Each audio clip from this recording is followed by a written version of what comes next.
Conoce pues que Jehová tu Dios es Dios, Dios fiel, que guarda el pacto y la misericordia a los que le aman y guardan sus mandamientos hasta 1000 generaciones. Deuteronomio capítulo 7 y versículo 9.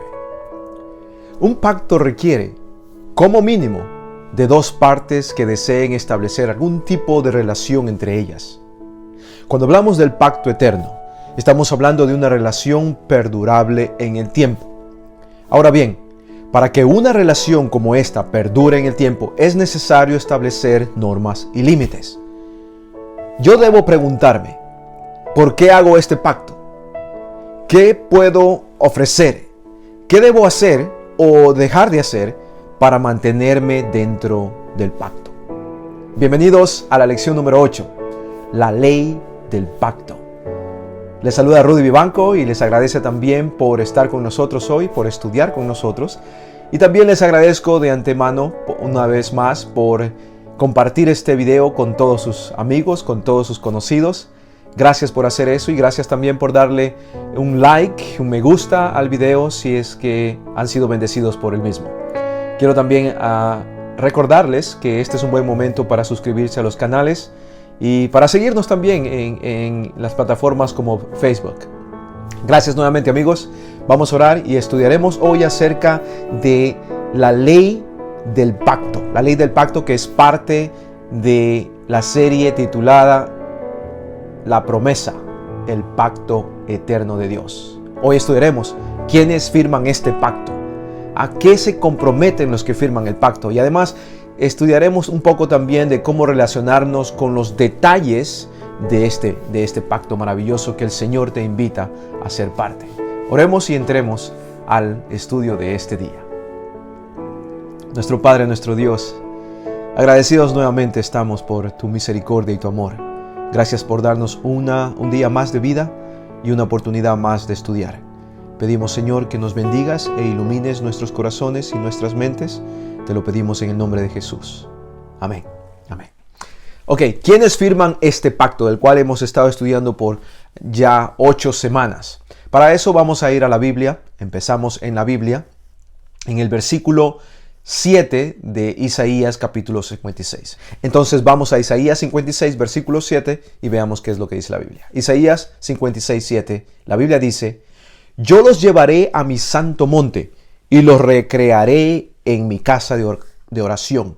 Sus holocaustos y sus sacrificios serán aceptos sobre mi altar, porque mi casa será llamada casa de oración para todos los pueblos. Es muy claro quién es el primero en firmar el pacto. Es Dios que llama al pacto eterno mi pacto. Esto lo hemos visto en Génesis capítulo 6, versículo 18, también en Génesis 17 y versículo 2, y lo vimos también en Éxodo capítulo 6, versículos 4 al 5 y capítulo 19, versículo 5. Génesis capítulo 19, versículo 5. Dios le llama mi pacto. Él es el que te invita a ti, querido amigo, querida amiga, a entrar en este pacto. ¿Para qué? Porque Dios quiere bendecirte, porque Dios te ama, porque Dios quiere que tú recibas lo que Él tiene que ofrecerte. La pregunta aquí es: ¿con quién suscribe Dios su pacto? Y ya adelanté un poquito al decir que es contigo, pero ¿qué más? Vamos a ver los detalles de esto. Inicialmente, Él los suscribe con personas específicas: Noé, Abraham, Isaac y Jacob, por ejemplo. Posteriormente, Él los suscribió con el pueblo de Israel. Lo hemos visto esto varias veces. Pero finalmente, y esto nos importa a nosotros, te involucra a ti, me involucra a mí. Finalmente, Él lo suscribe con todos los pueblos, contigo, conmigo, todas las naciones. Vemos pues de esta manera que el avance es paulatino. Primero Noé, Abraham, Isaac, Jacob. Luego con el pueblo de Israel y finalmente con el resto del mundo. Es paulatino. Eso quiere decir también que cada vez que alguien firma el pacto con Dios, se compromete a anunciar este pacto e invitar a otros a ser parte del mismo. Esto lo vemos en 1 de Pedro capítulo 2 y versículo 9. 1 de Pedro capítulo 2 y versículo 9. Y también Isaías 42 y versículo 6 sugieren este pensamiento y esta importante enseñanza. Una vez que firmamos este contrato, ya sabemos, una vez más hemos visto que también nosotros tenemos parte en esto, que también somos llamados, no solamente los israelitas, no solamente Abraham, Isaac, Jacob, no solamente ellos, sino también tú y yo. Ahora, una vez que lo firmamos, una vez que lo aceptamos, ¿a qué es que nos comprometemos? Recuerden que una forma práctica de explicar qué es un pacto es como un contrato, una forma específica, y esto está corroborado por el lenguaje original, el hebreo especialmente. El pacto es como un testamento, Alguien escribe su testamento antes de morir y deja ciertas cosas a sus seres queridos. Ese pacto, esa palabra pacto en el hebreo significa testamento. Pero también en una forma práctica lo podemos ver como un contrato que firmamos con otra parte, por lo menos otra parte, y hay ciertas obligaciones, ciertas responsabilidades que nosotros tenemos que cumplir en el contrato. Vamos nuevamente entonces para ver qué es lo que yo me estoy comprometiendo, a qué me estoy comprometiendo cuando firmo este contrato. Para eso vamos a Deuteronomio capítulo 4 y versículo 13. Deuteronomio 4:13, la Biblia dice: y él os anunció su pacto, el cual os mandó poner por obra los 10 mandamientos, y los escribió en 2 tablas de piedra. Para poder ser perdurable, un pacto necesita de normas claras. Esto es bien importante. De límites que marquen las acciones de cada uno de los participantes. Esto es necesario. En el caso del pacto eterno que estamos estudiando, estos límites están definidos por los 10 mandamientos, como lo leímos en Deuteronomio 4:13. Y están desarrollados en preceptos, estatutos, mandamientos y leyes. Todo esto se conoce como la ley, o el Torah en hebreo, o el Torah. Abraham ya conocía y guardaba todo esto, y Génesis capítulo 26 y versículo 5 es un ejemplo de esto. Y a nosotros nos quedó por escrito a partir del Sinaí. Como ustedes saben, Abraham vivió antes del encuentro de Dios y su pueblo en el monte de Sinaí. Amigos queridos, si queremos formar parte del pacto eterno, de este pacto, debemos comprometernos a respetar los límites. Siempre hay límites. Es decir, los límites que este pacto prescribe es lo que se conoce como la ley. Lo que Dios está pidiendo entonces a través de este pacto es guardar su ley. El hecho de que el pacto, esto tenemos que entenderlo, sea un acto de gracia por parte de Dios, no nos exime, escuchen queridos amigos, no nos exime de cumplir nuestras obligaciones. Esto es parte del pacto, es parte del contrato, es parte del testamento. ¿Cuál sería entonces el papel de este detalle que estamos hablando dentro del pacto, de la ley del pacto? ¿Qué es lo que hace esta ley? ¿Para qué es dada? ¿Por qué es dada? Vamos a estudiar ahora eso basados en Deuteronomio capítulo 30 y versículo 16. Deuteronomio capítulo 30 y versículo 16, la Biblia dice: porque yo te mando hoy que ames a Jehová tu Dios, que andes en sus caminos y guardes sus mandamientos, sus estatutos y sus decretos, para que vivas y seas multiplicado, y Jehová tu Dios te bendiga en la tierra a la cual entras para tomar posesión de ella. La pregunta que estamos tratando de contestar es: ¿qué papel juega la ley en el pacto? O también, ¿por qué Dios la ha integrado como parte fundamental del mismo? Que es lo que hemos visto en Deuteronomio. Algo bien importante que tenemos que entender, querido amigo, querida amiga. La ley no está para complicarnos la vida. A veces hablamos de la ley y pensamos: oh, esto sí está mal, ¿por qué lo pusimos? Es una carga y todo lo demás. No está para complicarnos la vida. Ni tampoco está para hacer un examen que debamos aprobar para beneficiarnos del pacto. Dios no nos beneficia, el pacto no nos beneficia porque obedecemos. El pacto nos beneficia porque Dios es un Dios de amor. La ley está puesta para nuestro beneficio, porque viene del mismo Dios de amor que nos quiere beneficiar. Está puesta allí para darnos vida, está puesta allí para darnos bendición, para librarnos de los terribles resultados del pecado. La ley, amigo, afecta a todos los aspectos de nuestra vida. Querida amiga, por favor, entendamos esto. La ley afecta o debería afectar por lo menos todos los aspectos de nuestra vida, cada uno de ellos. Pero ante todo, la ley nos enseña cómo es Dios, quién es Dios, qué es lo que le agrada y nos lleva por el camino de la santidad.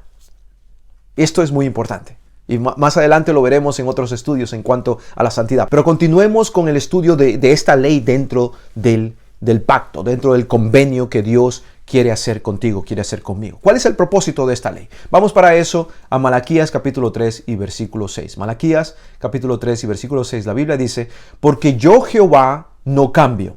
Por esto, hijos de Jacob, no habéis sido consumidos. Hablando de la ley, continuamos al decir que la ley de Dios es una expresión de su voluntad. Eso es lo que la Biblia enseña. Es una transcripción de su carácter. Por lo tanto, al igual que Dios no cambia, tampoco lo hace la transcripción, tampoco lo hace la ley. La ley no es arbitraria, la ley no es caprichosa, sino que es totalmente justa y plenamente confiable. El propósito de la ley no es librarnos del pecado o darnos salvación, ni tampoco justificarnos ante Dios. Y esto tenemos que enfatizarlo. Es más, se los voy a repetir. El propósito de la ley no es librarnos del pecado. Nunca lo fue. No fue para eso dada. El propósito de la ley no es darnos salvación. Tampoco fue dada para eso. Ni tampoco fue dada para justificarnos ante Dios. Ese no es el propósito de la ley. El propósito de la ley es darnos a conocer a Dios y poder así seguirle y servirle.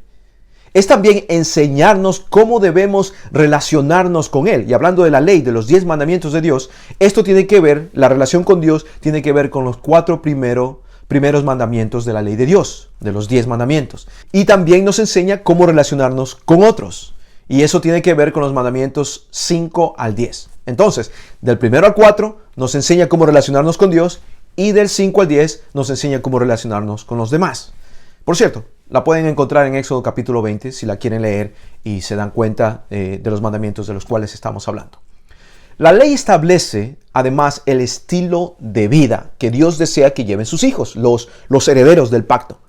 ¿Para beneficio de quién?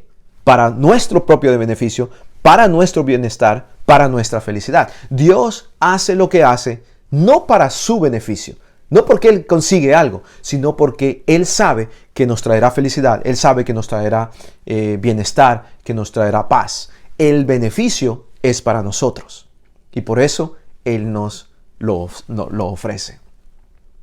Ahora, ya hablamos de la ley, del propósito de la ley, del rol de la ley. Ahora, ¿qué es lo que Dios espera que nosotros hagamos con todo esto? Vamos a la Biblia nuevamente. Ahora iremos a Salmo 119 y versículo 44. Miren lo que la Biblia dice en Salmo 119 y versículo 44. La Biblia dice, por toda la eternidad obedeceré fielmente tu ley. El salmista está mostrando por lo menos su deseo. Repetidamente encontramos el factor condicional del pacto. Si guardares. Si guardares. Es una condición. Esto lo vemos en Éxodo capítulo 15 y versículo 26. También en Primera de Reyes capítulo 6 y versículo 2. Estos son ejemplos nada más. En Proverbios capítulo 2 y versículo 1. Y también lo vemos en Zacarías capítulo 3 y versículo 7. Les repito para que los vean, para que los busquen ustedes mismos. Éxodo 15, 26, Primera de Reyes 6, 2 y Proverbios 2, 1 y también Zacarías 3, 7. Ahora, querido amigo, yo tengo que decir esto. No es que guardar los mandamientos sea el pago necesario para recibir las bendiciones del pacto. Nadie está diciendo eso. Por el contrario, Dios nos bendice y nos salva por gracia. Y eso lo hemos repetido muchas veces y eso lo vemos cada vez que estudiamos acerca del pacto. Sin embargo, al ejercer nuestro libre albedrío y comportarnos de la forma en que Dios desea que lo hagamos, nosotros creamos el ambiente en el que la bendición de la fe puede manifestarse. Por eso, buscaré lo que a Dios le agrada. Sí, y otra vez citando al salmista en el Salmo 63:1, si mi alma tiene sed de ti, mi carne te anhela. Todo mi ser quiere satisfacer, quiere complacer, quiere servir a este Dios de amor. Ese es el sentir del salmista en el Salmo 63:1 y ese es mi sentir también. ¿Quisieras que fuera tu sentir? Eso solamente lo sabes tú. Entonces, querido amigo, Dios pondrá en mí. Entonces, si yo hago esto, si yo permito que Dios haga esto en mí, entonces y solamente entonces, Dios pondrá en mí, como dice Filipenses 2:13, así el querer como el hacer por su buena voluntad. Filipenses 2:13. Querido amigo, para cerrar el estudio del día de hoy, espero que haya sido una bendición para ti. Recuerda compartir y dale un like también, por favor. Querido amigo, entiende por favor esto, y con esto vamos a finalizar. El camino de los mandamientos de Dios es el camino de la vida. El camino de los mandamientos de Dios es el camino de la vida. Dios estableció las leyes de la naturaleza, pero sus leyes no son exigencias arbitrarias. Toda prohibición incluida en una ley, sea física o moral, implica una promesa. Gracias a Dios por eso. Ahora bien, si la obedecemos, la bendición nos acompañará. Dios no nos obliga nunca a hacer el bien, sino que procura guardarnos del mal y guiarnos al bien. Ese es nuestro Dios generoso. Ese es el Dios del pacto. El Dios que te quiere bendecir. El Dios que te quiere conducir. El Dios que quiere que experimentes la felicidad verdadera. El Dios que quiere que camines en ese camino que te llevará directamente a la vida eterna. Que ese Dios te bendiga el día de hoy y que ese Dios continúe caminando contigo hasta que nos encontremos la próxima semana. Que Dios te bendiga.